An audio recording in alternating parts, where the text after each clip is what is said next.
Hello and welcome. I'm Becky with Malvern Books. We're thrilled to be hosting this event celebrating the publication of Fernando A. Flores' new book, Valleyesque. We're also very happy to welcome Edward Carey, who will be interviewing Fernando tonight. I'm going to give you introductions for both authors now, and then I'll turn this, so then we'll have Fernando read, and then Edward will start the interview. So Fernando Flores was born in Reynosa, Tamaulipas, Mexico, grew up in South Texas. He is the author of the collection Death to the Bullshit Artist of South Texas and the novel Tears of the Truffle Pig, which was longlisted for the Center for Fiction's First Novel Prize and named a Best Book of 2019 by Tor.com. His fiction has appeared in Los Angeles Review of Books Quarterly, American Short Fiction, Plowshares, Porterhouse Review, and elsewhere. He lives in Austin, Texas.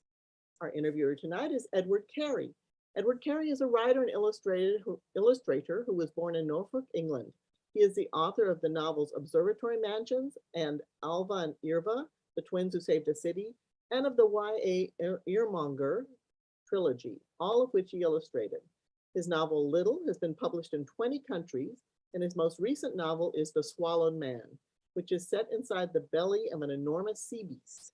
He has taught creative writing and fairy tales on numerous occasions at the Writers' Workshop at the University of Iowa and at the Mishner Center and the English Department at the University of Texas at Austin.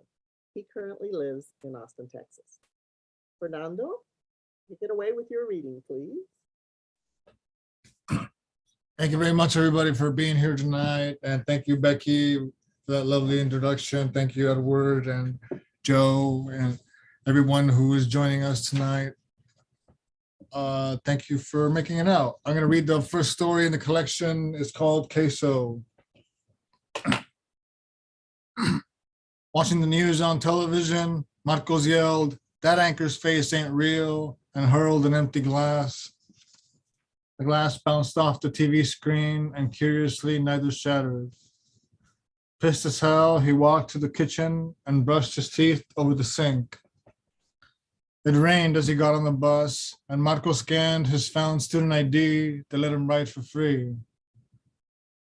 At the job interview, the general manager asked him to describe his talents and ambitions in the most creative, non-misogynist way and explain why she should give him the job. Marco said to her, Willie was the only other Mexican in East Kingsville, and one day he held a red ripe orange to a butcher's nose and made him describe the smell of the motherland on his fingers. The butcher was also Mexican, of no relation. Very good, said the general manager, marking off a box in her notes. Now here at this job, we're a tightly knit community. On a scale of 1 to 10, how would you describe your collaboration with others upon encountering a tough situation? Well, first you wring the neck of the big turkey till it flops. Then you make a soup from the rest and feed it to the others, slowly watching them eat, greedily offering them more water and more bread. Wait until afterward to bring up their sisters in the war. Excellent, Mr. Marcos. And using the same scale of 1 to 10, tell me something you think you could improve, either in your work ethic or personal integrity. There's nothing safer than a shark to ride. Tape notes under the table. I'll learn the ropes, insides, outsides of this trade. Just give me the chance, and I'll have a mind for the books and how to make money disappear. Piles will wheelbarrow out the back or from the bottom, you'll never even know. Then I'll bring the horses in and forget about it. Give me the pies, give them.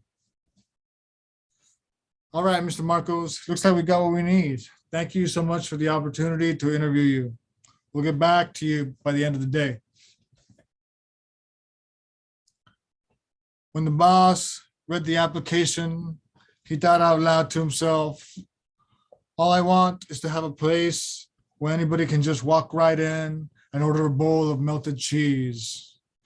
And we'll throw in some spices for flavor. They'll be served with hardened, broken tortillas. Chips, we'll call them.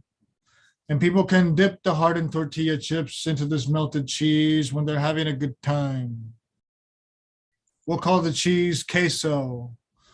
Not pronounced Mexican, but queso. The The trick I've learned from the best is that you got to co-opt their culture, hijack it, and sell them back a cheaper version. An authentic experience that's better, faster than the real thing. We'll also make our version of what they call breakfast tacos and serve them round the clock. To save time, the tortillas will be pre-made, possibly purchased in bulk and at a discount from a provider. The eggs, they'll have to be already cracked in a container and poured on the grill upon getting ordered. This touch is important. It is what will let us advertise them as fresh. Every taco will also come sprinkled with cheese. Unless otherwise specified, the standard is that every taco will be topped off with cheese, American, and just shredded over, but pre-shredded also. The American cheese will have to be pre-shredded. Yes, that goes without saying. And this young man, he's gonna be the one grilling them. We'll start him on the graveyard shift and take it from there. That's it. Thank you so much, everyone who is here tonight. Yeah, so for story in the collection, once again, thank you very much. Wow. Unmute myself. Okay, here we go. Fernando, thank you so much. That was absolutely amazing. What a joy to read that, and how fantastic that we get to have the start of the collection. Because it feels to me like it's an instruction of how to read this book. You read that story, and then everything else will follow afterwards. You catch it on, then you know what you're in for. This is the ride of this book. Does that sound about right? Yeah, that sounds right. That sounds about right to me. Yeah, definitely. I definitely, you know, that's the story. I almost didn't put the story in there because I thought it was too strange. But then when I looked at the stories list, you know, it didn't feel right without it, you know. So I'm like, if I'm gonna put the weirdest story in, I'm gonna put it in the front, you know, that way to get it out of the way. That way, like, if my editor reads it, I thought, you know, my editor will read it and I don't know what he will make of it, but the next story will be significantly different. So I was able to get away with it because of this, I thought. So I don't know. Forewarned, right? Yeah, like you're forewarned, exactly. Yeah, if you don't like this, then you might as well, you know, get out of here now. You know, I have to say, so I saw you the other day at American Short Fiction. It had been years because of the pandemic since I've seen you entire, and it is such an astounding collection. As I said to you then, I was sent this by FSG months ago. And it's just been on my table waiting for the end of semester, knowing that this was, as soon as semester was over, I was going to get to read Fernando's latest book and to get lost in it. And it's so wonderful. It's so you. Only you could have written this incredibly crazy, beautiful, dark, immensely funny collection that just makes me just thrilled. I was just hopping down in the seat and going, Fernando, grackle soup, man, grackle soup. And I just felt like, sorry, for everybody else who hasn't read the collection yet, there is grackle soup in these pages. And the whole thing is just so exciting and thrilling, as all your writing is. Each time I think I know I'm on a certain path, you kick me off and send me somewhere else. So my first question to you is, well, my first statement actually is, wow, well done. I'm so thrilled. This is so exciting. I'm so touched. I'm so touched. Thank you so much. Oh God, it's so exciting. But I want to say to you, Fernando, I saw somewhere that this had taken you 10 years to get this sort of collection in order. And can you let us know something of the process? Because it feels such of a piece, and that's such a strange thing, that a piece of work that's been born over 10 years can feel like every element belongs with them, all the elements belong with themselves, and it's just, oh God, it's just thrilling. So tell us, Fernando, how did this beautiful beast come about? Well, you know, yeah, like you said, like, yeah, the oldest story here is from 2010. I wrote it in 2010 and it got published in this anthology called New Border Voices. And it's the story, it's the starkest, most realist story in the collection. It's called The 29th of April. Yeah. And, you know, I almost didn't, you know, like the first story, I think almost every story in here, I almost didn't leave it in there, you know, because, you know, it was, to me, it was such a long time ago. I don't know, in my writing, that's 10 years, you know. I'm going to be 40 here in a few weeks. And so so the first story in here, you know, is from when I was like 28 years old. So, you know, that's, my writing really changed a lot, like in that chunk of time right there, you know. So I kind of wanted this book to kind of encompass that, you know, in many ways, even though Death to the Bullshit Artists of South Texas is a short story collection, it's almost like Winesburg, Ohio by Sherwood Anderson, where it takes place in a certain location in every story is intertwined around this. But this story, this collection, I wanted it to be different, and I wanted it to be kind of chaotic, and I wanted also to be like a controlled kind of chaos too. And I wanted also to have like a balance in there. So I want to say like 7 of these stories were written between 2018 and 2020, in those 2 years. And the other 7 were plucked from this era between 2010 and 2020. And like 3 or 4 stories didn't make the cut. And I just really, really thought about it, tried to think about it in a very critical manner, how it was laid out, and how for the first time ever, I thought about the reader, like the experience of the reader reading it. So I tried the order of the story to keep that in mind. And I don't know. And in the end, I was super happy with it. Like it's the most deliberate book I've ever put together. And, you know, because of that reason, you know, Tears of the Truffle Pig is more chaotic, or not like a novel is chaotic, you know. So, and, you know, and I guess Death to the Bullshit Artists was chaotic in a different way too, but I don't know. And this one, I really try to control my chaos and try to really articulate a book as a like document, as like a statement or something, you know. So I don't know. Hopefully it comes through. I don't know for the reader. God, yes, does it come through? It comes through with shining colors. And I think what's so, you know, exciting it is you saying it doesn't. I only discovered this afterwards that it said you said it taken you 10 years. And I thought, Fernando, you pulled off a magic trick here, because everything feels like it belongs, but it's you, of course. And so that we can go from the extraordinary realism of the 29th of April story, which is, you know, gut-wrenching and strange, but it's showing your versatility. And then we can go to the Oswald variations we'll maybe talk about it later, which is a sort of choose your own adventure story. And so that everything moves in every direction. But I want to put the realistic aside. Yeah. For a second. And I want to say to you people who haven't read this collection yet, and I wish I hadn't read it yet, because I wish I had that pleasure in front of me. But I want to say that it has in it one of the most gorgeous creations that I've read in a very long time, which is an earwax baby. A baby made out of earwax. It also has one of the most lackadaisical angels that I've come across, who's kind of outside of you know, who's met by the principal character of the story as she's having a cigarette. This angel ain't no ordinary angel.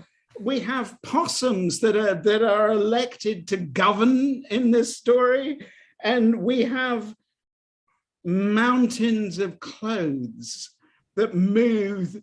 I was just wowed by. I want a Fernando bestiary one of these days. Just looking at everything, this mass of it. So my question here is, given the fact, guys, an earwax baby. Oh God, it's so extraordinary. It's kind of and it so beautifully describes the relationship and this, you know, each time that Fernando gives you something strange, there's also this amazing liquid cloth in another story. I mean, it's bonkers, but it also makes entire sense so that you can have earwax babies and a very realistic story about a drug gang and murder in it. But I want to, if I can, not perform a lobotomy, but somehow get inside, you know, kind of carve open that skull, open the lid, we'll seal it back afterwards. What happens with you, Fernando? How can you create an earwax baby? What, you know, do you start off with an image that you go, I earwax baby today and grackle soup. This has got to be it. What? Tell me. Let me see. Well, you know, I don't think the thing is that I don't really believe in like weird for weird's sake. I never really write anything like, oh, I'm gonna write a little story about an earwax baby. You know, I can't approach storytelling that way. I don't have the ability to. So that for that story in particular, you know, I have a notebook, well, various, I guess, pieces of paper where I just write like first sentences. You know, I stopped approaching stories like as ideas, like, oh, I have an idea for a story. So now whenever like a first sentence comes to me, I kind of like, I just wrestle with that sentence. And if I'm okay with nothing happening with a sentence too, like I'm okay with they're just having sentences, you know? So for that story in particular, you know, if you read that first sentence, I had it in a notebook for the longest time. And I was like, what does this sentence mean? And I'll read it. I can read it here for the people who haven't read it. This is the first sentence. And this was in my notebook for a long time, way before I started writing it. The day came when the name of the story is Nostradamus Baby. That's the name of the story. The day came when we had trouble hearing, and Denora and I got excited, for we'd have more wax to add to our Nostradamus Baby. So that first sentence, I had it in my notebook for a long time, and I have bad hearing. So I think maybe it stems from that, from hearing things squishing in there and putting hydrogen peroxide in your ears and stuff like that. So to me, I just wrote that sentence down and I kept reading it and I kept being disturbed by it. And I didn't know what it meant. I really did not know what it meant. I'm like, what is this sentence? And what is the story? What is a Nostradamus baby? I don't know. You know, I had to figure it out. So that's it. So that's how it started. And, you know, and I also had this idea of like, kind of like an old-timey noir kind of story, like a Raymond Chandler kind of story, but about somebody who's like a fixer, like a novel kind of fixer who hires himself out to people who want to write novels and they have problems with their narrative. And this person will be like, oh yeah, just do this, you know? So this idea of this earwax baby, the Nostradamus baby, and this idea of this fixer and this couple, you know, in a relationship, and his sister-in-law who's like an entrepreneur, you know, all these things just came together. And I don't know, all these, you know, the way most of the stories, like that story in particular, I wrote it like it, I spent no more than like 2 weeks on every one of these stories, you know, in their initial draft. And that's just something that I had as a personal rule. I couldn't, in those 7 stories that I wrote between 2018 and 2020, you know, those I never spent more than 2 weeks on those stories. But there's some stories in here. There's one story in particular that took me like 5 years to finish, just in chunks, you know. So I like that balance of energy and the way the stories are written. Some of these stories, the stories plucked between 2010 and 2020 were written in a different way, in maybe longer intervals of time. And the stories like Nostradamus Baby and the story that I read, Queso, were all written pretty good, relatively quickly, like in 2 weeks. And, and I just like to sit on, the thing with me is that as soon as I type everything in a typewriter, so it takes me sometimes a long time to transcribe the story into the computer because I'm lazy. So I just have them like hanging in clothespins, like on the wall, just as a reminder that I need to transcribe this. So I'm like, God. So that's why I had to do the 2 weeks thing, because otherwise these stories are going to hang in my walls forever. So as soon as I finish the story, I put it into the computer and I printed it out and I edited it out and I print it out again, edit that, and I insert the edits over and over 5 times with each story. And then I moved on. 5 times was my rule. I had edited 5 times in that 2 week interval in a very quick time. Yeah. And then when I had the whole, I'm sorry. Gonna keep going for now. No, that's it. I was just gonna ramble more. No, but I love that process. It's so strange and it's so you, and I can kind of see them hanging up like dirty laundry, waiting to go through the process. I think it's amazing. But I think also what's so interesting is that you can go from the fantastic, but the fantastic is always born from the mundane in your stories, so that actually we are dealing with, you've got hearing issues. I've got the same problem myself. I hear you, and I've got the wax situation too. But that bred the story. But it's also I'm thinking about you as Fernando the photographer, because one of the joys that I love is seeing you on Instagram posting each shot, and I keep thinking of the quote from Virginia Woolf when she says, "Isn't it odd how much more one sees in a photograph than in real life?" And I keep thinking, oh God, that's Fernando, because each time you walk out, you're going, there's a grackle. It's going to be grackle soup. Yeah, here we go. This is so that each time that you're focusing your mind on, look how weird everything is, or I can find some sort of narrative. How does, tell me, because I haven't really heard you talk about your experience as a photographer. How does that inform your writing? Oh, thank you. Yeah. I never really get to talk about photography. I take it for granted, I guess, because, I just carry my camera around all the time.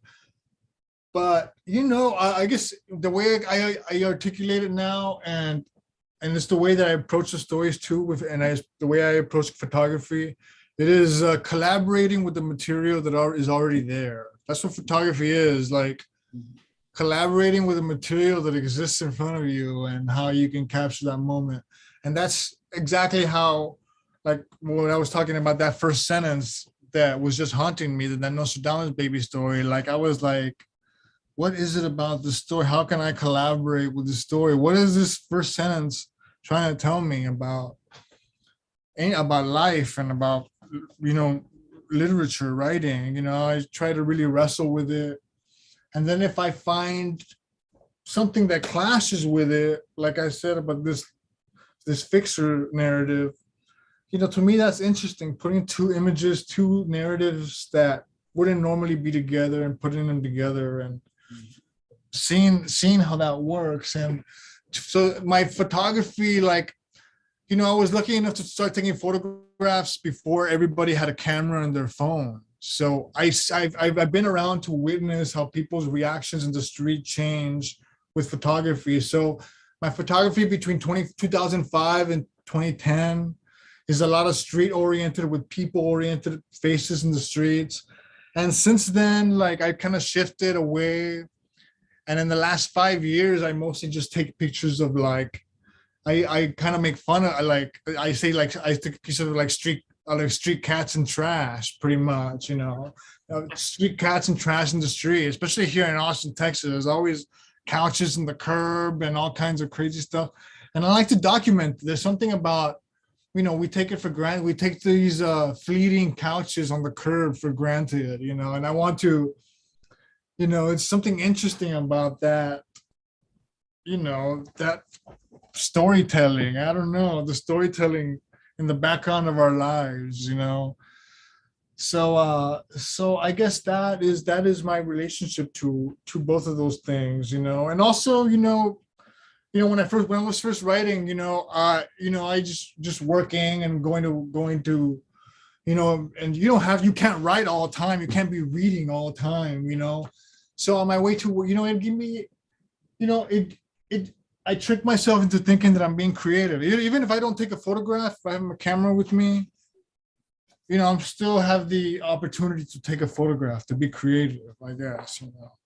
So it comes from this, I guess, idea of having to be creative all the time that I just always had. I've always had. So yeah, so I guess, yeah, I'm sure I have a lot more to say about it, but I gotta think about the photography. I don't get to talk about it a lot. So I haven't really give it much thought. But it's part of your makeup as an artist, I think. I really feel it, that you can zoom on a tiny thing, and that I can feel it in your writing, that then it can expand into something enormous, into a whole story. But I also want to talk to you about place and setting.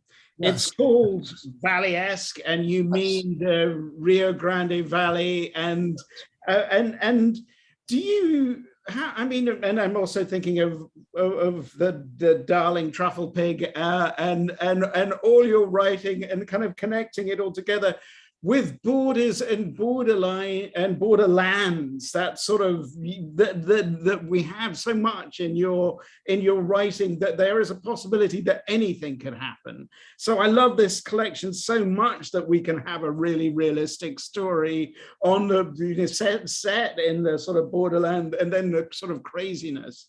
I would just want to hear you talk about the strangeness of borderland. Does it feel like being in Austin, because you have a distance, somewhat of a distance, you're still in the state, and of course you were born in Mexico, but you crossed the border, in your childhood, I think. And so that whole, it feels like you've got so much to write about, and you're finding such new and exciting ways to talk about it. Do you feel like Austin has given you the freedom to write about it? And I would just love to hear you talk about, do you go back there? Please, Fernando. Yeah, definitely. This is my third book. Yeah, this is my third book. And to me, like, this is my last, it closes off my Rio Grande Valley trilogy. Really, I think 3 books, I think I pretty much got it out of me. My family moved to Alton, Texas, down in the Rio Grande Valley when I was 5 years old, from Reynosa. And I moved away in 2005 to Austin. So I lived in Alton for 18 years. And next year will be my 18th year in Austin.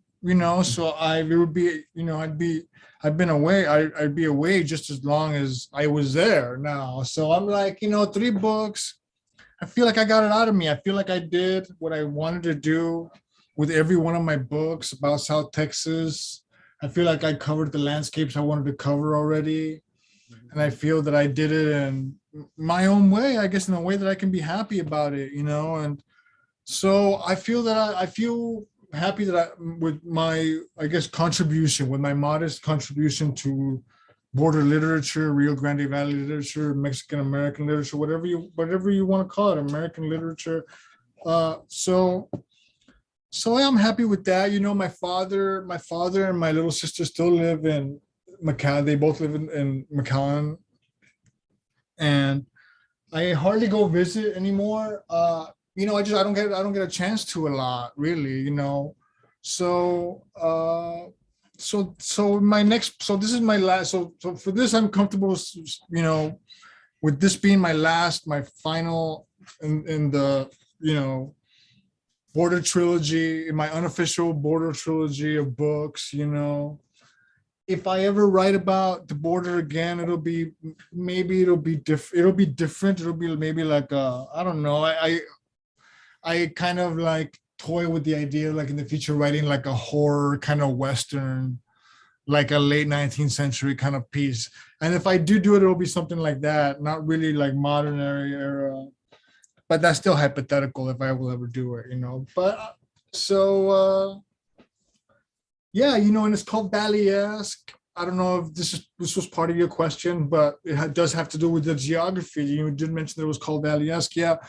And you know, I'm lucky enough that everybody that, you know, my editor and everybody, you know, at FSG gives me great freedom, you know. And Truffle Pig, they let me, you know, make up words in Spanish and in English, and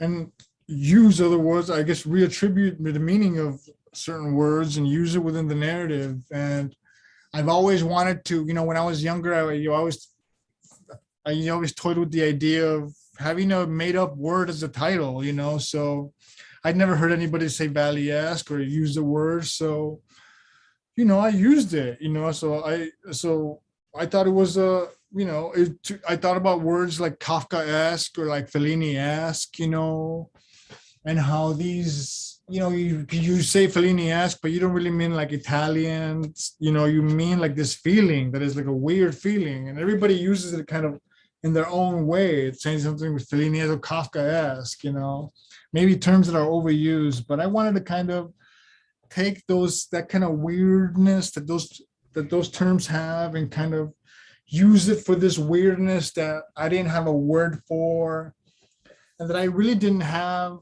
a literature to point to that was like that was written, you know, that was Anglophone fiction, you know. There's a lot of weird fiction written by border Mexican artists, you know, that is translated from the Spanish, you know, that is fascinating stuff. And sometimes I feel that like maybe the publishing world, like, doesn't give the freedom of weirdness to perhaps Mexican American writers that they do give to these writers that they translate from the Spanish. So I really have all these things in mind when I approach working anything, and I really just try to throw a wrench in my own work, and and that literature as a whole, because otherwise why write anything? For me, like, I gotta have something that I'm excited about and that challenges me as a person and as a creator to I guess write something that means something, like I said earlier, about not really believing in weird for weird's sake. I really wanted to write something that has deep meaning, like Tears of the Truffle Pig. It has all these layers of death and pain that are in the whole mess of the narrative. So I don't know if that I think that's fantastic. It's also fantastically exciting hearing you talk about your process, that throwing a spanner in the works so that each time you feel like I might be in for a smooth ride here, you make it chaotic and impossible. Yeah. And I'm also thrilled of this idea of this loosely named trilogy, that there's a novel sandwiched by short stories, and that here we have, and now I've done that and I might return to it. But also there's something so exciting about this collection, and I'm sort of pointing to people who may not have read it yet, and I beg you to, that in this collection you give us. Also, what I love about it is you just kind of break from what we had the last story. So suddenly we'll go to a story about Chopin having the most extraordinary dream. And suddenly you put Chopin in Mexico. I don't know how the hell he got there or what the hell was going on there, but you just decided, well, damn it, I'm going to put Chopin there. But I love the fact that we have references to Dreyfus, to Proust, and then of course we have the final story, Lee Harvey Oswald. Suddenly we have these real famous people marching into your stories, and I wanted to I wanted to hear a little bit about how you felt about actually having these, I love it, F Chopin, you say, bang, in we go, there he is. And it's outrageous, but it's also deeply delightful. So do you want to talk a little bit about having these famous or infamous people in your stories? Yeah, definitely. Well, I always thought, I thought about like, those old texts like Plutarch's Lives, and how, at his time, he was writing about these incredibly famous people and these fictitious kind of narratives. And I discovered like other like writers who kind of wrote stuff like that, like Marcel Schwab, this French writer who wrote a book called Imaginary Lives, where he wrote little short stories about mundane moments in famous people's lives. The interesting thing about the short stories is that they never focus on, big historical moments you read in history books. You read about, how this famous person couldn't get rid of the hiccups, and that's like the whole story. Like, and it's just about a famous person, So I thought about all these, famous figures who haunt, Texas, maybe the border, maybe our subconscious, maybe. When I grew up and when I was growing up in the border and driving around with my dad, one of the only clear stations you can hear in this old Jeep was the classical music station. And there's this one Chopin song. At the time, I didn't know Chopin, that played over the guy making announcements, And it wasn't until later on in life, when I was like in my late 20s. When I was in my late 20s, when I was 28 years old, I finally got an apartment and I lived by myself. For the first time in my life, I lived by myself.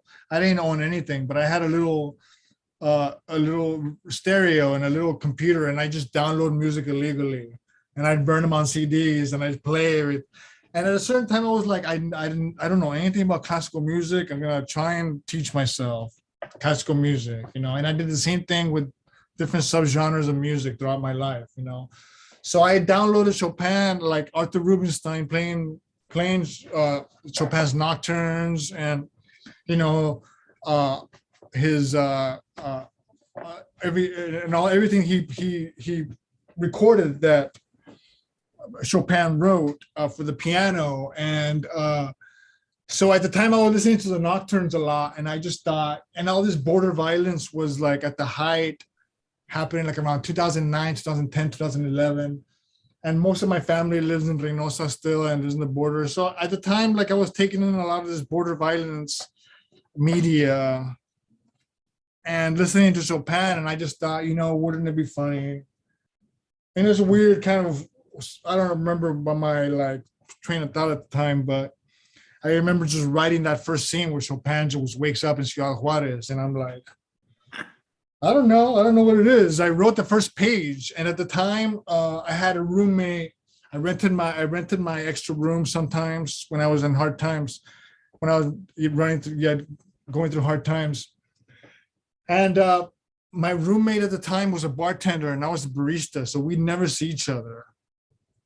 So we had different schedules, and I'd write in my typewriter in the living room. And also, my roommate was a bit of a drinker. So I learned later on that when I wasn't there and he'd be drinking or whatever, he'd be reading my stories. And he wasn't really a reader, which is why I never suspected or I never thought anything. Anyway, I wrote that first page in that Chopin story. Anyway, years passed, like 2-3 years later, and I'm walking down the street and I see this guy. I hadn't seen him since he was my roommate. And he was like, oh, we really didn't say much to each other, but he was like, what happened to that story? I read that story. What happened to that story? And that's the moment I found out that he had read it and everything. I was like, at first I was confused, and I was like, oh, the Chopin story that I never finished. And I just trusted, and he walked away, and I couldn't stop thinking about that. I hadn't thought about that story in a long time. And I really trusted this guy's impression with that story, especially since he wasn't much of a reader, I really trusted that it made a connection with him. And I went back home and I read it. And by then, my life had completely changed. My mother had passed away, all these other, all these crazy things that happened to me, like all at once, really fast. And so I approached that story differently, and I was like, oh, and I suddenly understood what the story was about, and I finished it, and it was just like, so this was like, the story had like a 5-year journey, this Chopin story, you know, because I wrote that first page, and when I say first page, it pretty comes out like the first 3 pages, the way it's laid out here, you know, but the first typed page. So, you know, it's like that Nostradamus baby stories too. Like I'm, you know, I have this chunk of a story. I don't know what it is. And, you know, I try to figure out, you know, what I can do. I don't know. Like, you know, I don't know. But I love that. I think, you know, when you think of Chopin and border violence, you just think, could any juxtaposition be stranger? And I think actually the way you do this again and again in your writing is one of the things that makes it so absolutely exciting and extraordinary, and that you can actually just slip in this outrageous story about Chopin doing this, and I go, did he really? What's going on here, Fernando? Hang on, that's not my knowledge. But also, again, we keep getting with you the mundane and the extraordinary, and the mundane is extraordinary, and that we have this bursts of imagination that's just so exciting. And I know music means a lot to you, and I know you've talked about that before. And I know I'm beginning to get an idea of you. Maybe it's Chopin's nocturnes, or it's something else that's playing really loud. I fear for your neighbors as you're busy writing your work. But I feel like you've talked about your music, you know, your music, and you talk a little bit about it at the end here. And what I really want to hear from you, because I remember the first time meeting you when you were working in what is now the 7-Eleven, and immediately you were reading really interesting things. And I just, who is this guy behind the bar serving me coffee? I'd be coming up from the Michelin Center teaching fairy tales, and we just talk literature. And it was just, I kind of want to know, this is a 2-part question. And the first part is, when did you fall in love with literature? And then I kind of following on for that. Actually, no, let's give you that, and then I'll come to the second part. Yes. Yeah. Thank you so much. Yeah, for that question. But let me see. Well, you know, I think, you know, like when I moved to Austin in 2005, you know, my car when I was in South Texas my car broke down. You know, I really didn't have a job, and you know, I called somebody up and asked them who I knew in Austin, and asked them if I could stay on their couch. So I moved to Austin with with like a duffel bag of my clothes and a typewriter somebody had given me. And at the time, you know, I was 22, 23 years old, and you know, I'd always been a big reader, and I never really thought about writing stories. I'd always been interested in screenwriting, and in my teenage years, I read a lot about screenwriting and tried to write screenplays. So I always had this idea of narrative in my head, you know, and that I exercise, this muscle of narrative in my brain that I exercise. So when I transitioned to reading, it just became natural, and I became obsessed with reading like anthologies of literature, and I just try to read as much as possible the canonical American literature. And I did. I read it obsessively, and I went through it really, I don't know, quickly, but relatively obsessively for years and years, you know, until like when I was like 28, 29 years old, I suddenly started becoming interested in like literature in translation, literature from all over the world, you know. And suddenly I started seeing that everything that I was writing in my own work was very stark and realist, much like everything else, the real literature that already existed in South Texas. So I had this kind of existential crisis, asking myself, what can I do that is different? And for years and years, I wrote poetry until, you know, I started working on the bullshit artist stories. And between these years, like I'm working on these Chopin stories, I'm working on different projects all at once in these years, you know. But I think when I fell in love with literature, I think in 2005, oh, look at that. Yeah. But when I fell in love with literature, you know, in 2004-ish, I was a video technician in South Texas College, and I was really bad at my job. My job was to go around and clean the video equipment all the time. But what I would do, I would hide in the library because I realized that nobody was keeping track of me at all.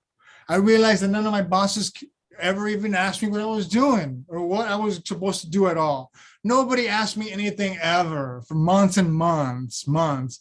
So I'm like, I'm just gonna I just went to the library, you know? And like I said, I'd watch a lot of movies and was into screenwriting, and I watched the first part of Jane Campion's movie, An Angel at My Table, the Janet Frame movie. So I was like, who's this Janet Frame? I don't know who Janet Frame was. And I checked out a collection of her short stories. Actually, I didn't check it out because I couldn't. That's the whole point, because I didn't have a library card. So I had to read it there at the library. So I just pull the book, and during my work day, I just read the stories. And I found that the way Janet Frame wrote about children and the viciousness between children was something that I incredibly related to growing up in Alton, and something that I would I'd never seen this in Mexican American literature or the border literature. I'd never seen how vicious kids can be, you know? Like, for instance, like I have like Janet Frame has a story called Stink Pot. And it's about how the kids at her school would call her sister Stink Pot. And it's about, and how whenever she never used this word to refer to her sister, except when she'd be really mad at her sister, and she'd call her Stink Pot, and she know that her sister would be really, really angry, you know. Or another story where she has a story, I think it's called The Reservoir, and you know, there's this like canal, and there's a thick pipe crossing the canal, and you know, and crossing the thick pipe was something that the game for the kids, like the older kids would be brave and cross, and some kids would try to cross and would kind of get scared, and they'd be made fun of, and they'd go back, you know.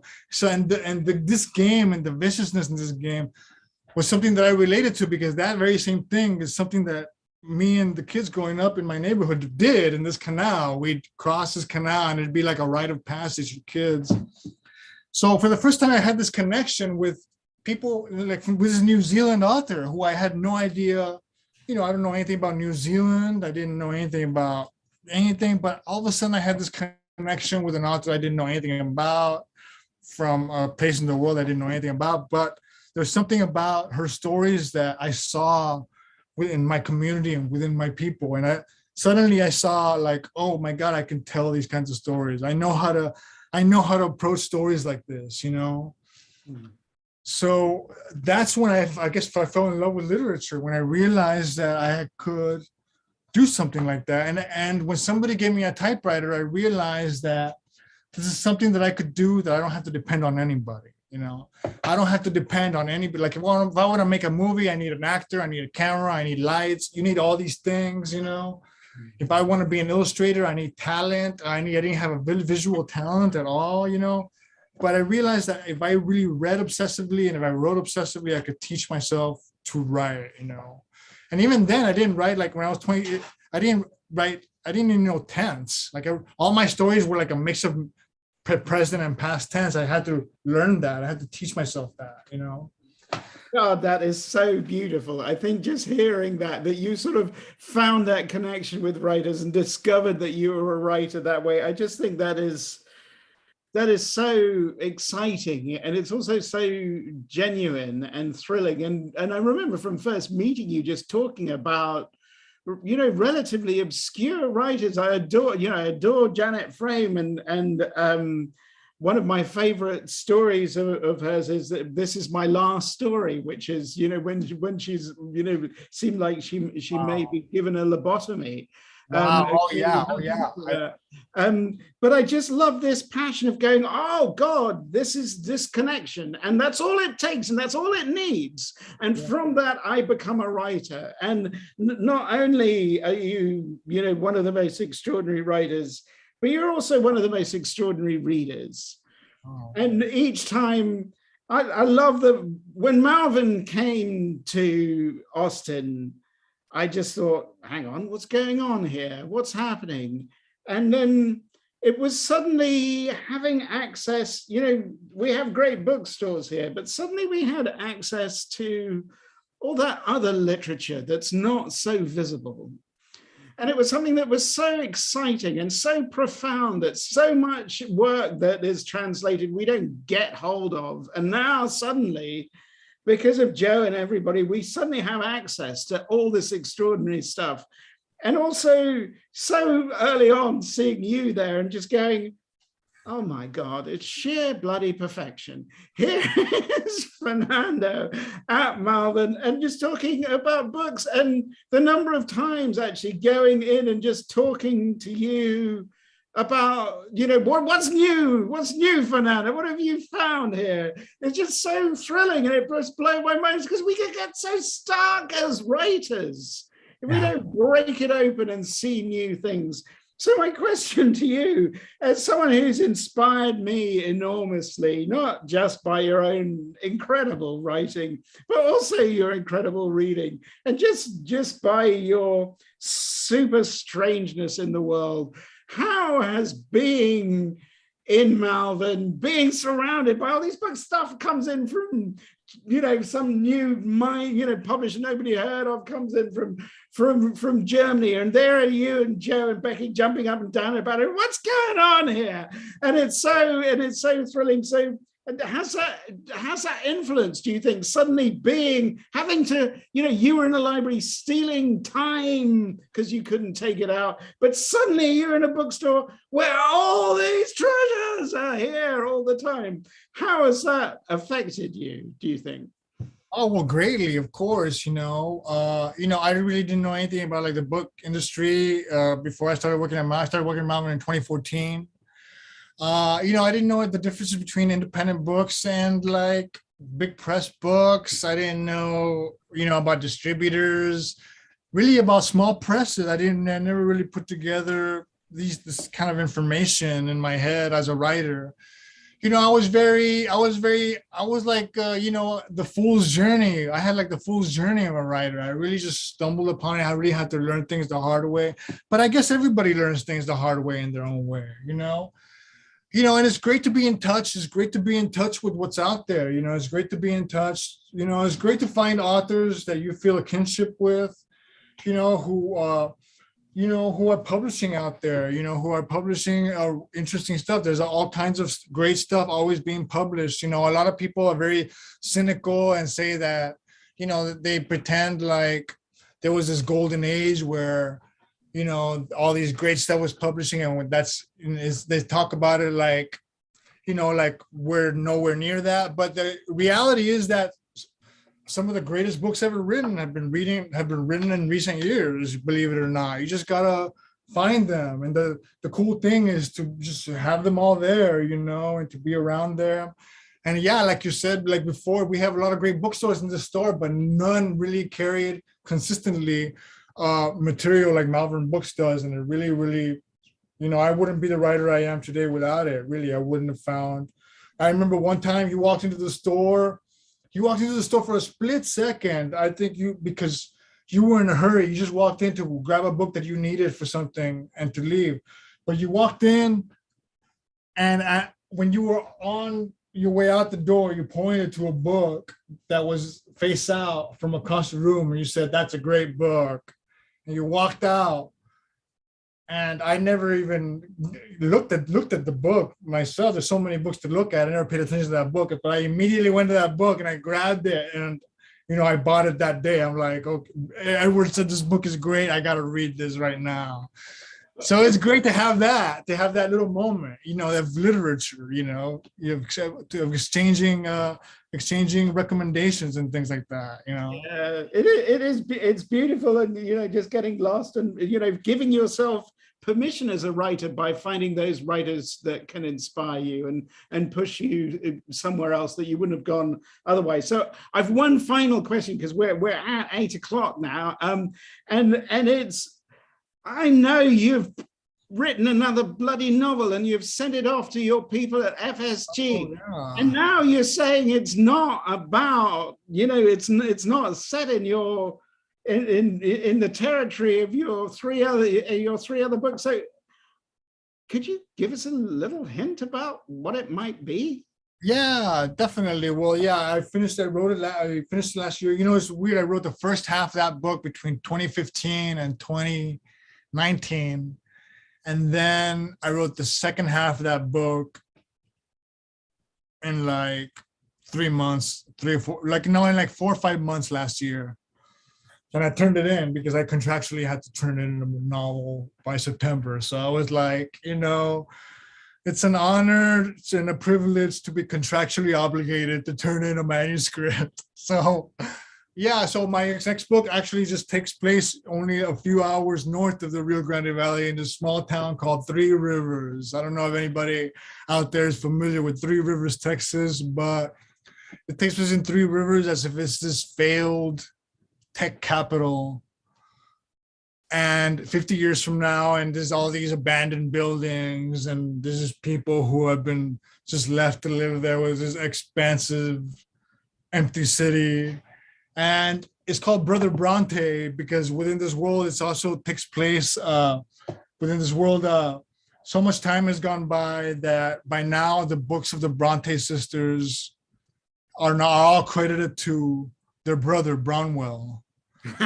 And eventually these people in their 20s in Three Rivers find out the truth about all this amongst the chaos within their own lives. So it's called Brother Bronte, and hopefully it's out in 2 years. Wow, I can't wait. That sounds so amazing. And I'm going to say before we can get hold of Brother Bronte, Guy, Valleyesque is absolutely an extraordinary achievement. Thank you so much. Fernando, what a joy to talk with you, Thank as you. always. But in this forum, what an honor! What an honor! What a great time! Thank you so much for being here, Edward, for doing this. Thank you, Malvern Books and Becky and Joe. Over to you, Becky. Thank you, Fernando. Everybody here. That was wonderful. That was such a joy, and it's like having family in the house. When, of course, we've known Fernando since 2014, and Edward, it's been so great to get to know you over the years as you've come in the store, and to have both of y'all here talking about Fernando's newest book. It's just been such a pleasure, and we hope all great things for books from both of you because you're both wonderfully gifted writers, and it's been a real honor to have all your works at Malvern Books. So we look forward to seeing everyone who's in town, come by and see us at the store. And thanks again for joining us tonight.